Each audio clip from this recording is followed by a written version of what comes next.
Hello, this is Catherine Marie, and you're listening to Long COVID Real Talk. And we have a special guest today. We have Vicki Holloway. She has agreed to come on and tell us her story about long COVID. Vicki, thank you for coming on the show. Thank you so much. I'm really thrilled to be here. We're really happy to have you. So, before we get into the nitty gritty about long COVID, I wanted to know what your life was like before long COVID. Before long COVID, I was a very, very busy working mom. I had two kids who I was very busy with all of the things, and they were very active in after school programs. I worked full time. My husband also works full time, but his job takes him out of town quite a bit until the last couple years. That has changed. But before long COVID, I had a side hustle where I would long arm quilt for other people, and I was working probably 12 hours a day, doing my day job, doing the quilting gigs, long arming, taking commissions, and that all came to a screeching halt when I got sick.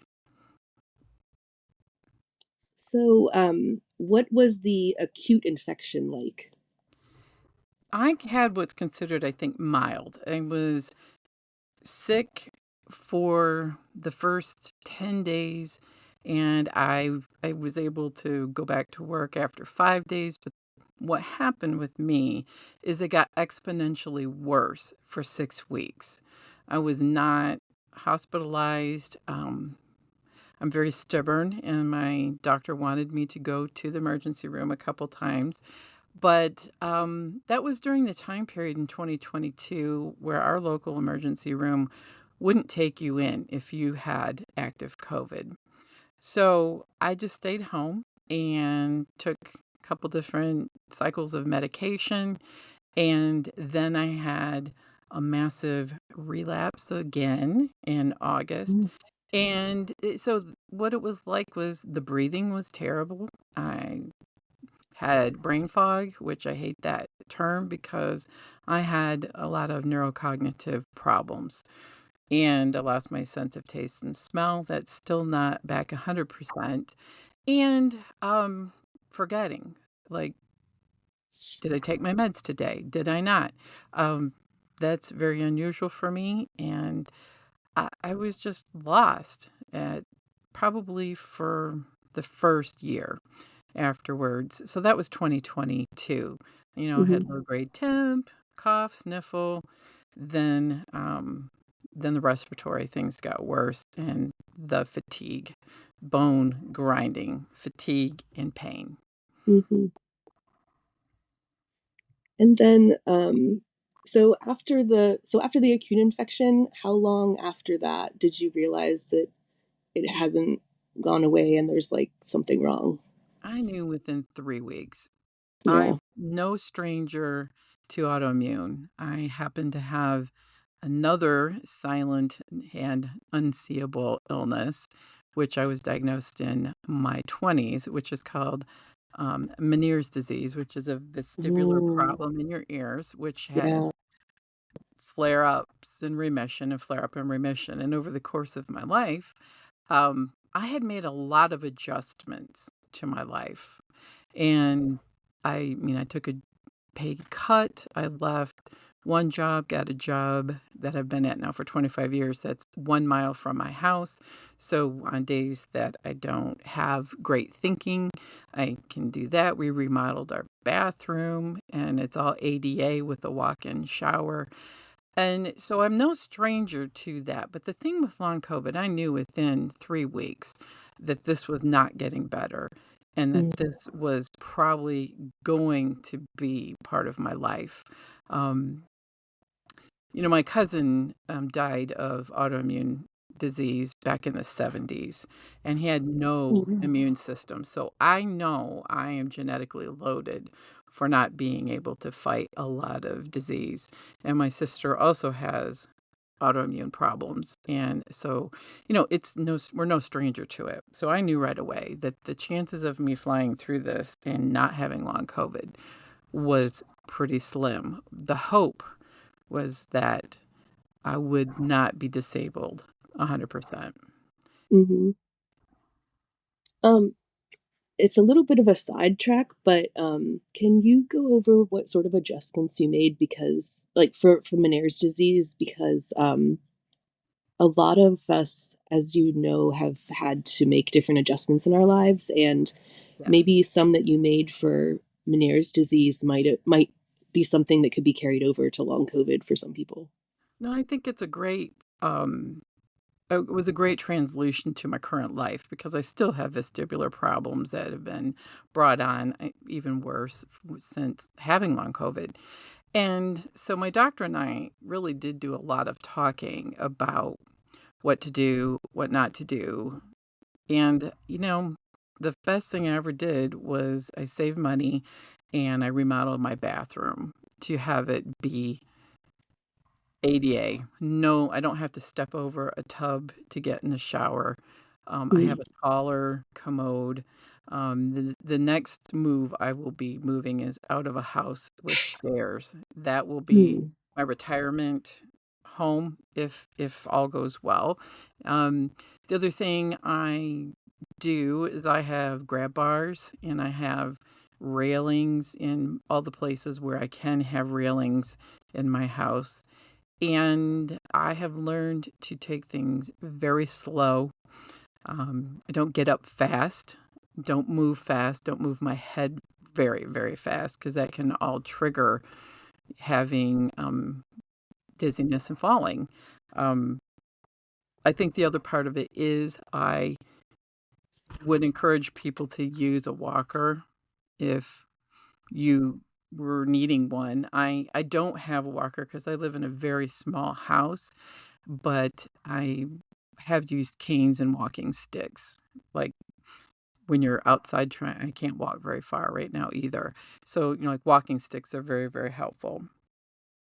The other thing I do, which is probably not translatable for everybody, is that I try to watch what I eat and don't mm, have a lot of sugar in it and processed foods because that, for me, causes a lot of inflammation.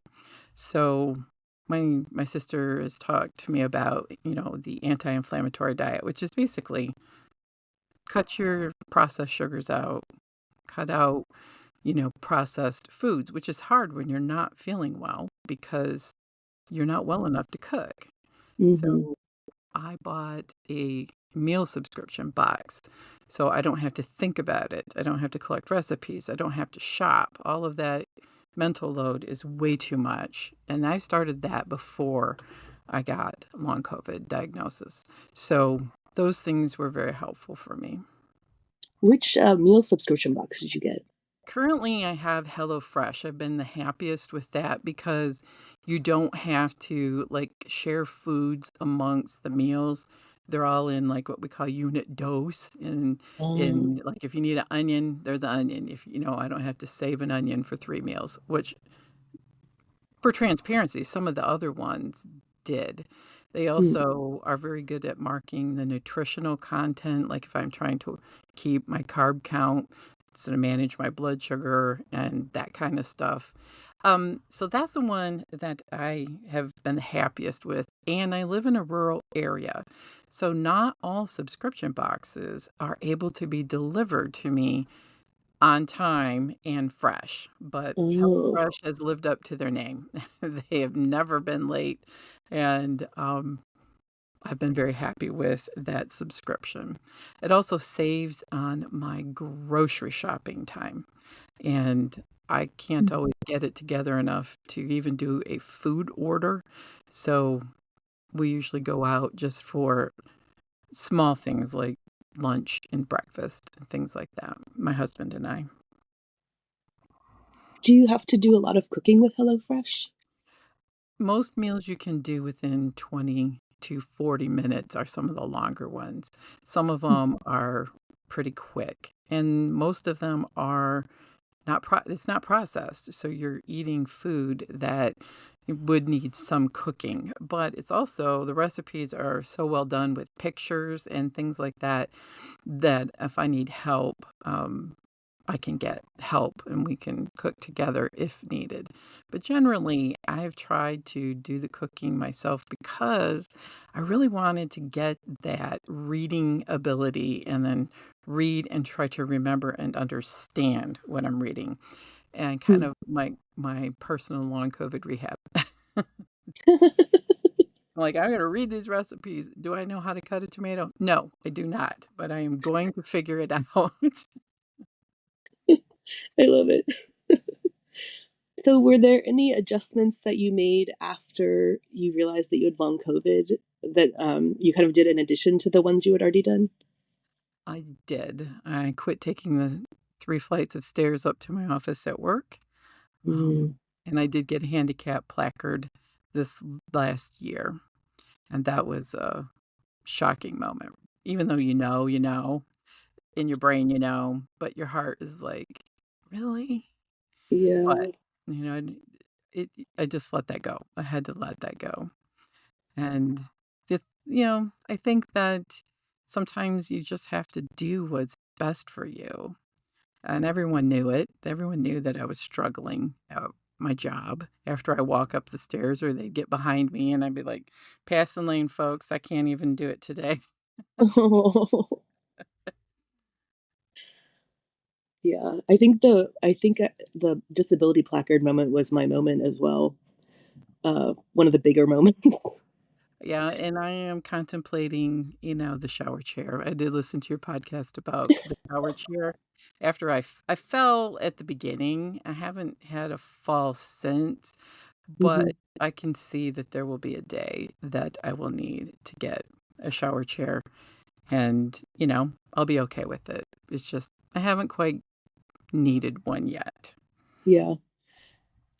After we did that episode, I started using one, and I didn't have to buy it because the person that we bought the mobile home from, I think she had cared for her husband when Mhm. he had been ill, and so there was a shower chair here already. Oh, that's great. So it was just kind of hanging out in the corner of the bathroom, and I thought, well, why don't I just, because as soon as my sister started using it, then she said she was immediately thinking, wow, I can't believe I never did this before. And it was, I do think that I do think I can take a shower without it because I usually take really fast showers, but it's really nice to just be able to sit down. It is, and Yeah. I think the thing about it that, people who don't have long COVID don't get is that for me and many others, showering is the hardest thing. It's Yeah. exhausting, and there's a whole lot of steps to doing it. It's a complex task, and I'd be sitting there going, "Oh, did I wash my hair? Did I not? Okay, let me wash it again."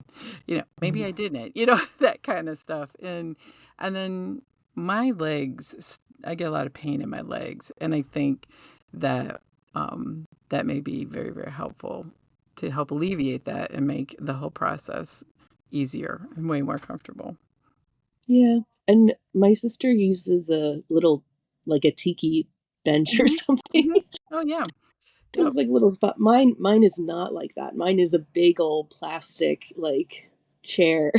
Yeah, and they have some that can go sliding across the bathtub, and yeah, and our Yeah. local, Commission on Aging has things like that, and you don't have to be, you know, uh an elderly person, even though I would qualify as a senior citizen at this point in my life.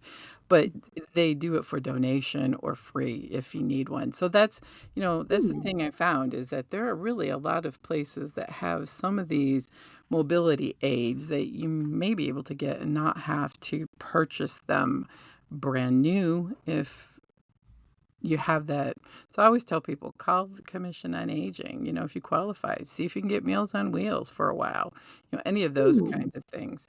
I haven't done the Meals on Wheels just because I'm trying to stay with my carb counts a day for keeping my blood sugar managed. But you know what? There's a lot of options in different communities. Now, other communities not so much. There really aren't some of those options, but it never hurts to check.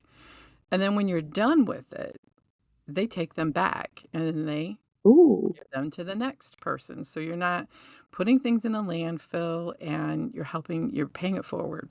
You're helping someone else.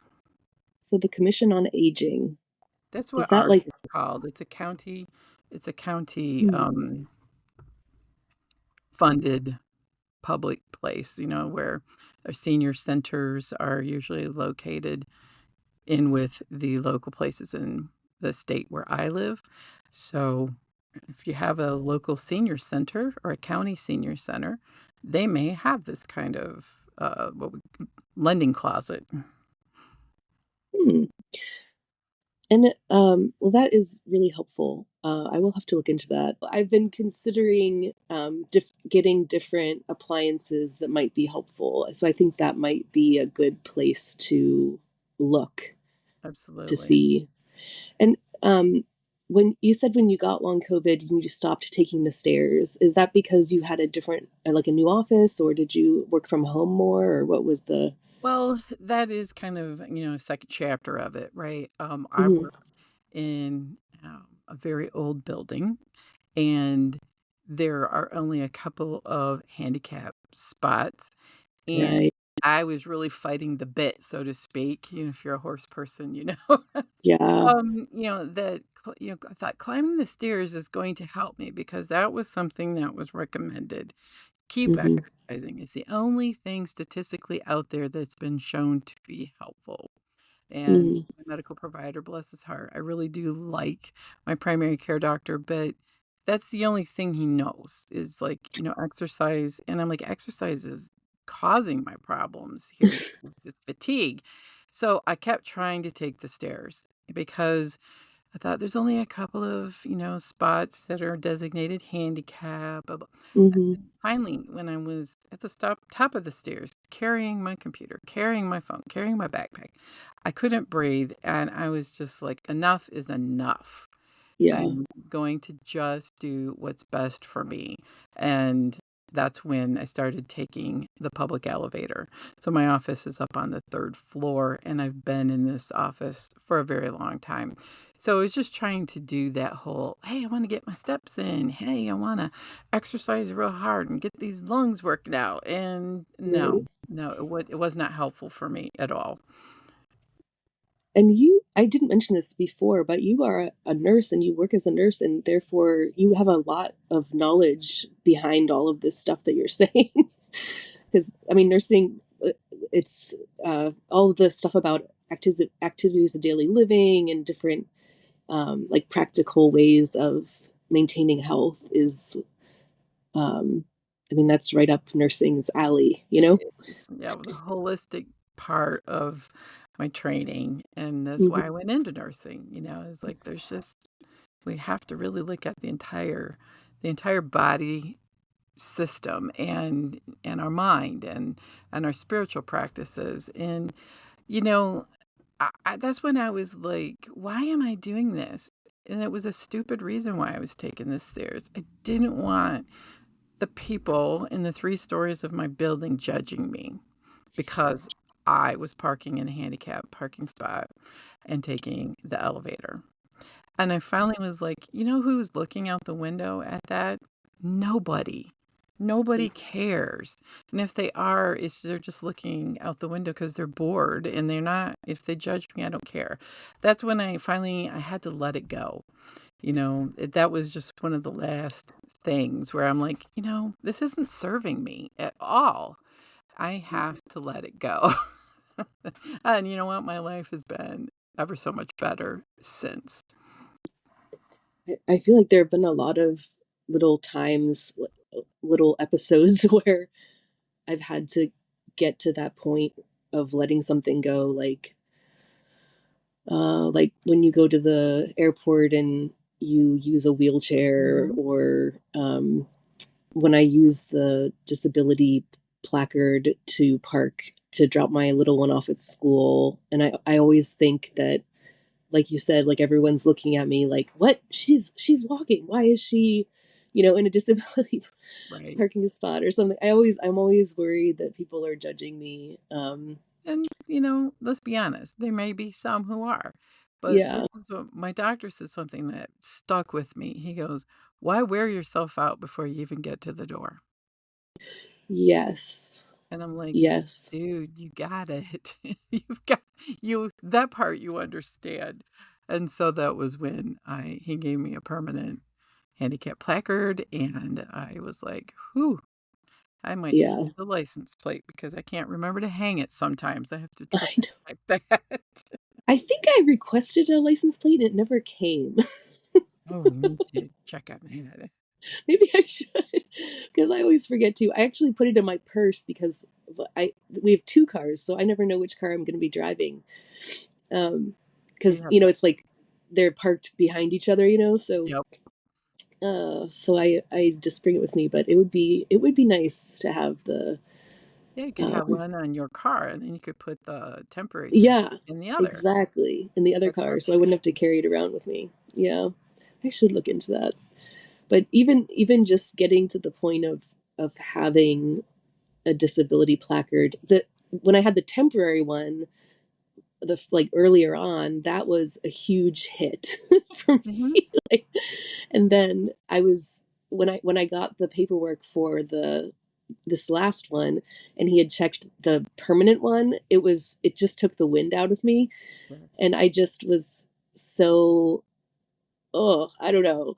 And I was talking to a friend of mine who also has long COVID, and she said, "No, this is good, you won't be exhausted before you get to the door of Mhm. wherever you're taking your kid?" No, I So know exactly what you're talking about because I that was my moment where I was like, "Yeah, this is my level of acceptance." I'm finally to that point after feeling like I've been trying to rehab myself and push myself harder than I should because rest and pacing and all of those things and asking for help. That's super hard yeah, because I was the person that always took care of it. And right, and I had to ask right. for help, and I fortunately did get help from lots of very supportive people in my life, including my employment. And so work from home, you did ask about that, Yeah, and I do have a accommodation, a personal one. It's not formal, and mhm, they could revoke it at any time, but I do have the opportunity to work from home when it works with the clinic's schedule, and mhm, that's usually 2 to 3 days. I take a half a day and be able to come home, work my own pace because, noise and light and the phone's ringing and all of that can be incredibly overwhelming, and I yeah, like the peace of my home, and I am privileged enough to be able to have a space that I can work at and, and protect privacy of my clients and then take a break and just get myself a glass of water or stand up and breathe for a second. Sometimes we just need that. I have a question for you, it's not on my list of questions that I was going to ask you, but I feel like you are very similar to a lot of people with long COVID in that you were very, very active, before you got it. Mhm. So, my question is, it sounds like you've done a really good job of learning how to pace yourself, more so than most people, and I was wondering how you were able to do that. I think it came from the experience of having Meniere's disease. When I Uh, was young, that put me on my back, 3 episodes for 8 weeks. I couldn't work. Um, I had very small children. I had to have my mother come take care of me. She lived 3 doors down back then. I had to have, my a lot of help from my family and my friends and cooking meals, and so I think that is one of those experiences that I've had that made me realize that you just can't do it all in a day, even though I sure enough tried. I sure try, and I still have my weeks where I'm a planner person, right? I like to yeah, have those stars by my check off list, and I right, like to right. have all of that business, and now it takes me a month to change my sheets sometimes, and I have to go, "It's okay. It's okay." And I think that has been the part of really trying to be more accepting and kind to myself. I would never talk to anybody the way I talk to myself sometimes. I would never be as hard on anybody as I am on myself. And I thought, so I do have a specific journal that I listen to. It's a Silk and Sonder journal. It's incredibly expensive. You get 30 days, you throw it away, which I find to be incredibly therapeutic. And they have a lot of exercises, and part of it is constantly saying, "Do what serves you." And I'm like, "Ah, breaking up with perfection." Yes. All of these things where that's why I keep doing this journal. And I've really learned, I think, over the course of having chronic illnesses for most of my life that, you know, sometimes today is not the day to change my sheets. You know? Hmm. What's the name of that journal? It's called Silk, and you can put and or a plus sign, Sonder, Sonder. Hmm. It's, I think, like $25 a month. And of course, if you purchase a year-long subscription, it's less money. But they have, like little morning daily chats, that you can listen to. They're pre-recorded, and they have Hmm. little online groups that you can do to plan your week, and it's also monthly themed. I'm not having a good time with joy for November, and December is going to be optimism, and I thought, "Okay, I'm going to enter this with a more open mind," because I don't call myself a pessimist, but I am a realist, and so I'm like, "It's okay." 'Cause now we're halfway through the month, and I'm figuring out what does joy mean to me in 2024. It's very different Hmm. than what I would have thought what joy meant in 2019 or 2020. Yeah. Isn't that the truth? Hmm. Okay. Back to my question list. Sure. Um, what do you wish someone had said to you when you first found out you had long COVID, or in your case, Meniere's, like whenever you first found out you had this chronic illness that you had knew nothing about? Yeah, well, I think the best information I gleaned from having these illnesses was that we can give it a name, but we don't have a treatment. Mm, And I learned that with, there are millions of people who have vestibular problems. They can give it a name, and they can treat symptoms occasionally when we have, quote, a flare up. But there's no cure. And I'll probably be like my dad and lose my hearing by the end mm, of my life. And so, I think a lot of it has to do with when I first got COVID, my doctor, after about 3, 4 weeks, he goes, "I think you are going to be a long hauler." And mm, thinking that there was going to be some big breakthrough on the horizon, right? And he told me we just don't know. And that doesn't mean it's hopeless. And I think that was what got me through. Is like, it's not hopeless. It's not. I have to just look for some joy, some beauty, some gratefulness every day, even though I'm not living the life like it was before I got sick like I am. And, I think that's really what helped was that person telling me that, and then eventually me accepting that I am okay as it is right now with who I am right at this moment. And it's taken me almost 2.5, 3 years to get to that point. mm. Okay, that is good. And then, last question. Any take home pearls or advice to share with other listeners? Yes, I have a couple. And, I often get asked by people, "What did you do to get better?" Right? We all are looking at that. Believe me, Mhm. I tried everything. I've tried everything from chiropractor who specializes in concussions and head injuries, who I really like him, and, some of the things he did I think were very helpful. But I really started taking up a practice of meditation. And I really, think that some of the more helpful meditation programs out there, the only one I checked into and have used is Headspace. I do like that one a lot. I'm sure Calm is out there on apps. Not all of them are free, but, Headspace has some things that you can get on Netflix for a limited monthly thing, and it's really about mindfulness, and I think that has been one of my biggest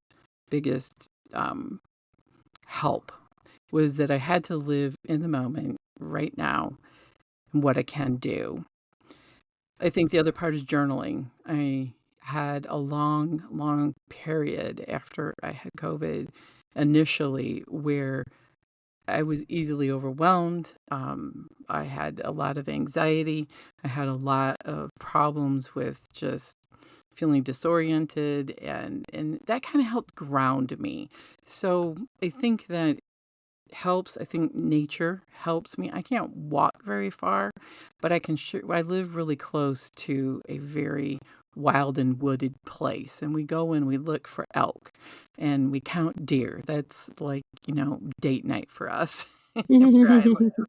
And, just really looking at things that I took for granted, like the beauty of trees and animals and the miracle of life. We had a big forest fire not too long ago, and watching it be reborn into the place that it is now from the ugliness. And I take those kinds of things home and I write them down in my journal. Yes, you throw it away at the end of the month, but when I Mhm. write it down, I put pen to paper, it works for me. Typing on a computer for journaling does not work for me. It's not as helpful, I should say. And don't exercise too much. I mean, I was pushing myself. We built a little gym in our garage at the onset of the pandemic. I used to go to the gym 2, 3 times a week. Have a rowing machine out there. That's my favorite thing to do. I love lifting weights. I love doing all of that stuff. Well, I can't do that right now. I'm going to try again this winter to do like maybe 1 minute and then Mhm. transfer to something else. But I've taken up a practice. I thought Tai Chi, maybe I can do that because I lost a lot of muscle and a Mhm. lot of strength from being inactive. Yeah.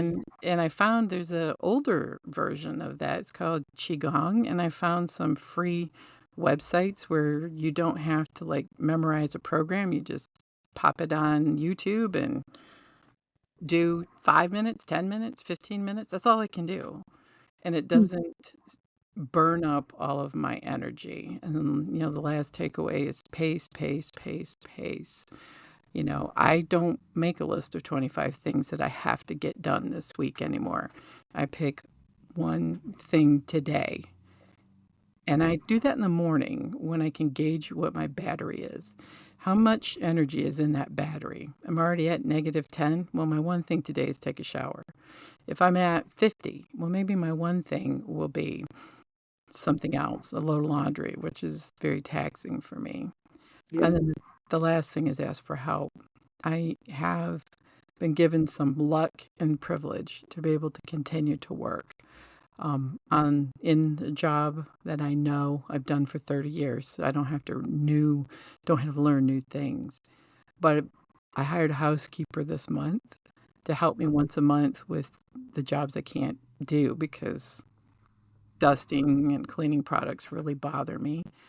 And the Mhm. last thing is I needed to reconnect with people. My world got very, very small, and I'm sure you can probably attest to this, Catherine Marie, but my Yeah. world got really small, and I thought, "You know what? That's not healthy." We know that isolating isn't good for our mental health, and so I forced myself one of my hobbies is quilting, and I joined the Quilt Guild, and I actually am going.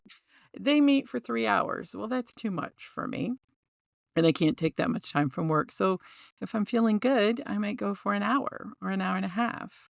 It's more Hmm. to just go and talk to people outside of my job, and, I've taken a couple of one and done classes. A friend of mine knows an artist who does fused glass. That doesn't take, too much energy for me to do, and I sat in the studio and made a couple little trinkets, necklaces, things, and it was actually very inspiring. So, I try to find inspiration every day, whether you wanna call that the beauty, the mindfulness. Those are the kind of things that have helped me get to the point where I feel like I am at acceptance more often than anger and all of those levels of grief of Right. being my pre-COVID self. Yeah. That is wonderful. Thank you for all of that insight. So the last thing before we go is just like how can people find you and reach you? Oh, sure. So I have a website for my podcast. It's My Creative Corner 3. My podcast is, like I said, it's mostly about crafts and what I'm into that week because, some weeks I'm crocheting a little more than quilting or knitting or the glass class that I took, I sometimes will review and have products that people would like me to review. Um, Last week Hmm. was books. I had a couple of great quilt books that were sent to me for review. And I usually try to talk about a topic. So last week, I talked about burnout, um, mostly about burnout that we get in the workplace, but I think burnout can be applied to a lot of things. And boy, we sure get burned out even having chronic illness. And, so that was like my chatty chat. I generally don't have people that I interview because I haven't mastered that technology. And I think I have high speed internet enough now to do it. But um, you can check me out there and you can find all my social media links and all of those are on my website. My Creative Corner, mycreativecorner3.com, Yep, and it's the and number like the number 3. 3. Yes. Okay. So if you Google it, I also do have, my podcast is on Podbean and Spotify and everywhere else where most people listen to, so sometimes it's easier to find it there first, Oh yeah. and then I put a link to the website in my show notes. And in my show notes are pretty bare bones because, oh my gosh, who likes writing show notes? Oh, it's so hard. I know. It's so hard. Oh. I know.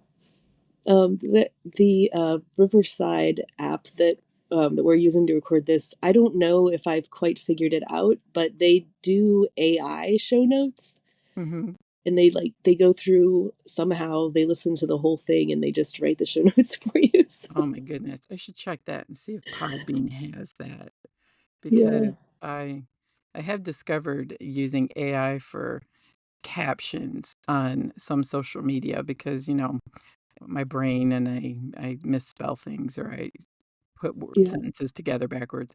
But I also do like a weekly blog post, just like a diary. That is all me. And you can 100% tell. Some days you're like, what is she trying to say here? But I don't write it generally for other people. I tend to just write it so I can keep track of, like, my projects, what I'm doing, and then, you know, 2 years from now or tomorrow when I try to remember, "Oh, I did this quilt. When did I do it? Oh, I knit this thing. When did I do it?" That's why I started the blog in the first place. It's more of a diary and hope and inspiration for my creativity, which, hasn't been great over the last few years. That's why I had to scale way back on all of my projects. And I try to confine my life within my 8-hour work day. And on lunch, I don't create like I was. I don't get up at 6 o'clock, 5, 6 o'clock in the morning and do all this stuff anymore. I work on self care. So, Hmm. Well, if you're up for it, I'd love to have you back because you have really absolutely. good insights. Um, but as we wrap up, thank you so much for coming and sharing your story and all the insights that you have from so much experience dealing with a lot of this chronic stuff. And yeah, thank you for coming. Oh, thank you for inviting me. I really enjoyed talking to you, and I hope that someone at least finds one takeaway that might be helpful for them in their life because it sure is hard to find people that get it. So, Yeah, thank you. yeah, you're definitely one of those people that get it. I can tell. Well, thank you very much. All right. Well, thanks very much. And thanks for listening, everyone. We'll talk again real soon. Okay. Take care. Bye.